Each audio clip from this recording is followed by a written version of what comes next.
For a mutant without time-traveling powers, the chronology of Wolverine's life in the X-Men movies is complicated to say the very least. Claws out, everyone, let's make sense of Logan's timeline. Spoilers ahead, of course. Wolverine's story begins in 1845 when Logan manifests his mutant powers for the first time, straight into his dad's chest. He and his half-brother Victor, who eventually becomes Sabretooth, spend the next century traveling the world and using their powers to rack up a serious body count in several major American wars, including the Civil War and both World Wars. Logan becomes imprisoned in a Japanese POW camp near Nagasaki at the tail end of World War II. There, he saves the life of Ichiro Yashida, an officer in the Japanese army. Cut to 1962 when Logan crosses paths with Charles Xavier and Eric Lehnsherr, who try to recruit him to the X-Men. He turns them down with his signature eloquence. Go f*** yourself. So it's a hard pass for now. During the Vietnam War, Logan first crosses paths with Colonel William Stryker, who recruits him and Victor to a covert mutant task force called Team X. Logan leaves the team after becoming disillusioned with their methods.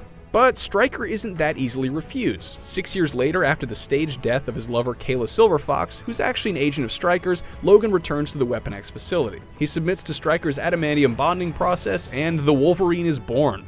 Logan escapes Stryker's facility when he realizes he wants to use him as a brainwashed weapon. He suffers complete memory loss after Stryker fires 2 adamantium bullets into his brain.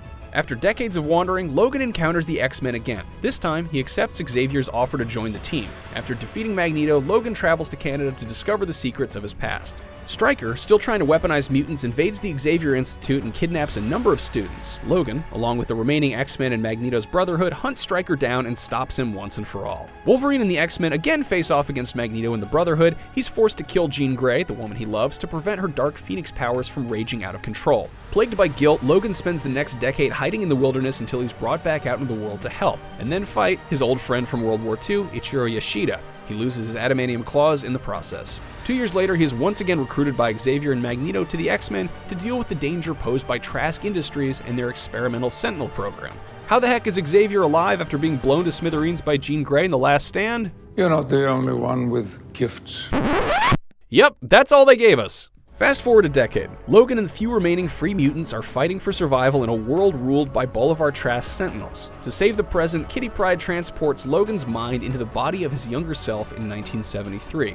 There, Logan Prime, as we'll call him, is able to help prevent Mystique from killing Trask, the event which set into motion the expansion of the Sentinel program, thus changing the future. Logan Prime's mind leaves the younger Logan's body at the bottom of the Potomac River.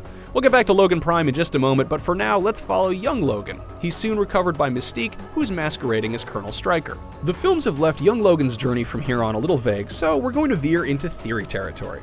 At some point after being recovered by Mystique, young Logan becomes a prisoner of the real Colonel Stryker and is subjected to the Weapon X program. In 1983, he's set free by the X-Men. Young Jean Grey restores some of his lost memories as he escapes. Meanwhile, the Essex Corporation is busy trying to clone Wolverine. Logan Prime's mind catches up to the body of his younger self, who eventually found his way back to the X-Men after escaping Stryker's facility in 1983. I think the history I know is a little different. Welcome back. To his surprise, Jean Grey and Cyclops are alive in this new reality. At some point in the early 21st century, the world again takes a dark turn for mutant kind. An aging Logan is traveling with an ailing Charles Xavier as both struggle with the weakening of their powers. Logan is called back into action when he encounters a young girl named Laura on the run from Sinister Corporation Transigen. This new time period is intentionally ambiguous, with director James Mangold simply saying it is past the point of the epilogue of Days of Future Past. But if the comics have taught us anything about the X-Men, it's that their future is always in flux. For more on Wolverine and the ever-changing universe of the X-Men, keep it here on IGN.